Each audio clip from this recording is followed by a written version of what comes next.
Hi friends, இன்னைக்கு வந்து என்ன டிஷ்ஷஸ் பார்க்க போகிறோம் அப்படின்னா சிக்கன் சேமியா. சண்டே எடுத்த vlogங்க போஸ்ட் பண்ணுறது கொஞ்சம் டிலே ஆயிடுச்சு. சிக்கனில் வந்து உப்பு, மிளகாத்தூள், இஞ்சி பூண்டு பேஸ்ட் போட்டுட்டு தேவையான அளவு தண்ணி ஊற்றி வேக வச்சாச்சு.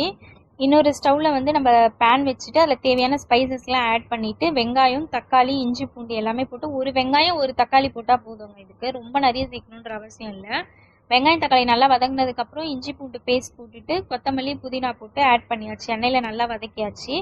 இப்போ வந்து தேவையான அளவு மிளகாய் தூள், உப்பு, மஞ்சத்தூள் போட்டு நல்லா எண்ணெயிலே வதங்கணும். பாருங்கள், அதுக்குள்ளே சிக்கனும் வந்து ரெடி ஆகிடுச்சு. அது தண்ணியோடு அப்படியே வந்து நம்ம சேமியாவில் ஆட் பண்ணிக்கலாம். இதில் தேவையான அளவு தண்ணி ஊற்றிட்டு நல்லா கொதிக்கணும். கொதிச்சதுக்கப்புறமா நம்ம சேமியா வந்து இதில் ஆட் பண்ணணும்.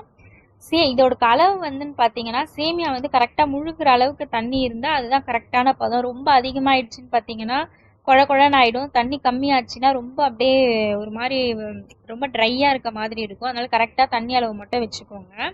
இன்னொரு சைட் பார்த்தீங்கன்னா மதியானத்துக்கு பிரியாணி செய்யவும் ஸ்டார்ட் பண்ணியாச்சு. மழை பார்த்தீங்கன்னா நல்லா ஸ்டார்ட் ஆயிடுச்சு. மார்னிங் வந்து இப்போ வந்து ஒரு கரெக்டாக 10:30 மணி இருக்கும்னு நினைக்கிறேன். நல்லா மழை பெய்யும் ஸ்டார்ட் பண்ணியாச்சு. சரி, இந்த மழையில் வந்து பிரியாணி சாப்பிட்டா நல்லா இருக்கும்னு சொல்லிட்டு பிரியாணியும் செய்ய ஸ்டார்ட் பண்ணியாச்சு.